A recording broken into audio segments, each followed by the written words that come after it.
Hey guys, I'm Adam Boring. Today I'm going to be talking to you a little bit about medicinal plants. Everything that I found today I found in and around George Washington National Forest in Virginia. Before we get started, I must give you a word of caution though. Just because somebody on the internet says that something is medicinal or edible doesn't mean that you should run out and immediately begin consuming it. Always do your own research before you decide to ingest something from the wild to be 100% sure you know exactly what you're putting into your body and the risks associated with it. Without further ado, let's get started. First up, we have blue cohosh, or Caulophyllum phylacteroides. This plant is identified by its compound leaves that have 3 rounded lobes on each leaflet, some green to blue berries that can be found during certain times of year that come after flowers, of course, and its kind of shrubby appearance. The leaves and seeds of this plant are considered poisonous because of the compounds found in them, but it treats such as starting labor, stimulating the uterus, starting menstruation, stopping muscle spasms.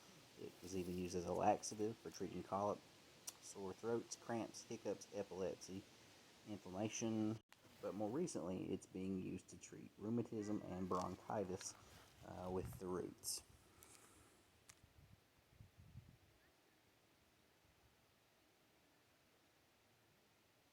Next up, we've got witch hazel. Witch hazel is identified by its simple, alternate leaves and its earlobes at the bottom of the leaves where it connects to the stem that are irregular. They don't match up. They're different on each side.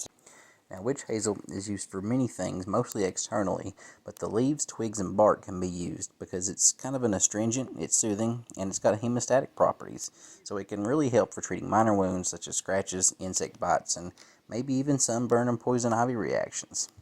Here we have Soloman seal, not to be confused with false Soloman seal. True Soloman seal has alternating leaves that come from a single plant out of the ground and has berries or flowers that are on the bottom side of the stem, rather than the very tip of the plant like in false Soloman seal.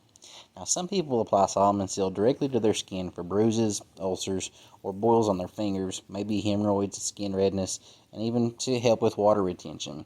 But it's also sometimes used for lung disorders to reduce swelling and to dry out tissue and draw it together like an astringent.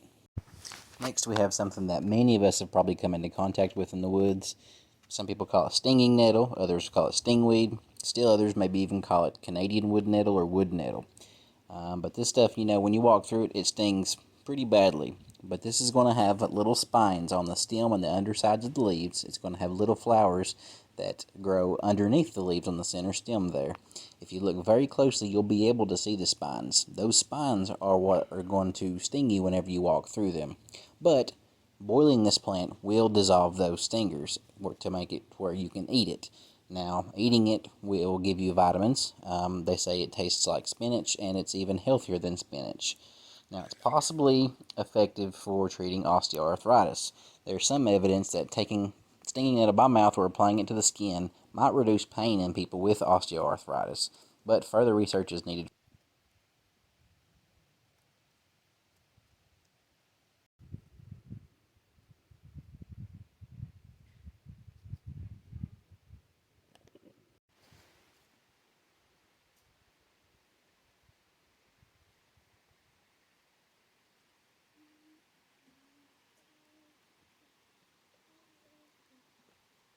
Here we have black cohosh. Now, black cohosh has a deadly look-alike called doll's eyes or white baneberry. It's only distinguishable whenever these plants are flowering. Black cohosh will have these buds turn into flowers, white flowers in this stalk, but a doll's eyes plant has kind of pink stems on the flowering part with a white berry and a black dot in the middle of it. You can make tea with it, and the tea has lots of vitamins and minerals in it, including A, B1, B2, B3, C, K, calcium, iron, magnesium, potassium, sodium, zinc. You can use it to treat menopause symptoms, delayed menstruation. You can use it as a muscle relaxant, PMS reliever, natural sedative, anti-inflammatory, maybe even lower bad cholesterol, help with coughing, and it can even help in childbirth. However, doing so too early may cause a miscarriage. While ginger is good for helping with stomach aches, if you're sick to your stomach, cramps, and indigestion. Now, eating too much of this or drinking too much of the ginger tea is actually pretty dangerous. Don't steep it with alcohol or vinegar either. It's identified by the white splotchy leaves at times, with the heart shape leaf in total. It can have a purplish to purple and green spotted flower underneath, sometimes under the ground. There are other plants that look like it, like a little brown jug, kind of a squarish leaf, but, take a leaf, break it, and give it a sniff. This is known as spotted wintergreen or Pipsissewa. Pipsissewa comes from the Cree Indians, which means broken into small pieces. Now, this when used as a tea is said to break up kidney stones. It's also good for treating kidney infections, urinary tract infections, improve urinary flow, break fevers. Now, this plant's identified with the dark green, forest green, pointed leaves that are kind of serrated on the edge, but they're not prickly. They have a white stripe going up the stem that varies in size and has a red stem centrally. This plant is often found inside hemlock forests, but I find it under hemlocks and hardwoods.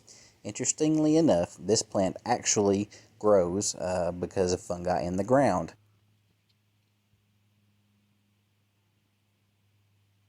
Indian cucumber. The root of this plant can be picked and eaten, and it tastes a lot like a cucumber. This root can be used as a diuretic and to help with diarrhea. It grows in whorled leaves, which means they grow in one spot around the stem, and it can grow in 2 or 3 layers or more. There can even be berries on the very top of the flower that can get to be a bluish black color. Here we have jewelweed, which really has limited uses, but those few uses are actually pretty impressive. Now, jewelweed, you just take the plant stem, the leaves, crushed up between your hands, and apply it to the skin where you have been stung by stingweed, you're itching from poison ivy, or even put it on your toes if you have some athlete's foot. If you have the athlete's foot case, you can just make a foot bath with some warm water. You can crush up a bunch of this in there and throw in a little bit of plantain and some old man's beard lichen. The flowers can be orange or yellow.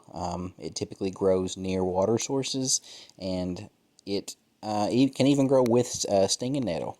It's got red stems, typically with this orange variety, but not always. Elderberry. I was once told, if you have mucus, take Sambucus. Now, elderberry is supposed to be good for the common cold and for the flu. Maybe even swine flu, HIV/AIDS, and boosting the immune system. Some people have even taken it for cancer as a laxative to increase urine flow and even to treat high cholesterol, headaches, and heart disease. Now, this plant has compound leaves. The bark is very rough whenever you rub on it, and it's going to have opposite branching, which means there's going to be a branch on each side coming out of the same spot. The berries, they grow on the very tip of the branches after some white flowers.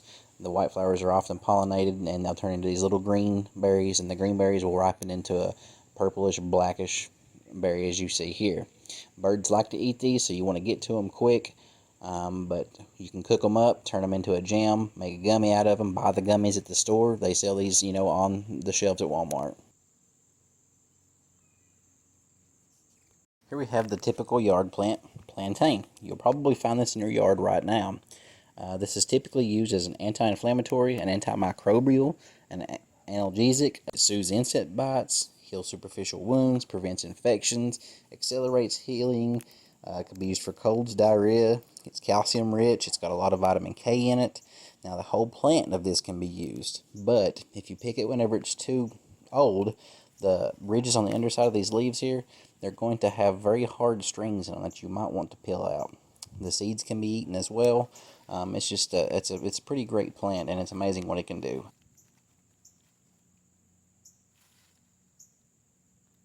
Here we have one of the species of dock. Now, the root can be used as an astringent. It's often picked early in the spring and then dried out to be used later on.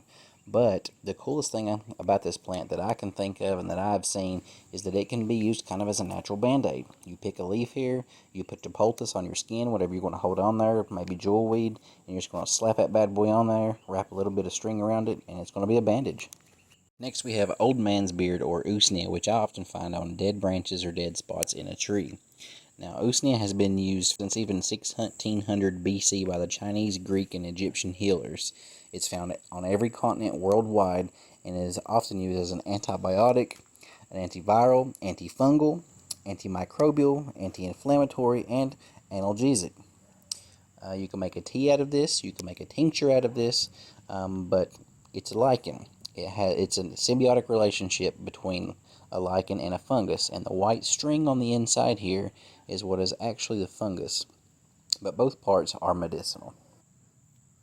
The eastern hemlock tree. The twigs and needles can be used to make a tea, or you can breathe in the steam from it. Now, this plant can be used to treat kidney ailments, rheumatism, colds and coughs, fevers, diarrhea. It even has a lot of vitamin C in it, so it can treat scurvy. Yar, matey. It is not to be confused with poison hemlock, which is actually a swampy plant, whereas this is a full-grown tree. It's got these tiny inch-long pine cones on it and flat needles.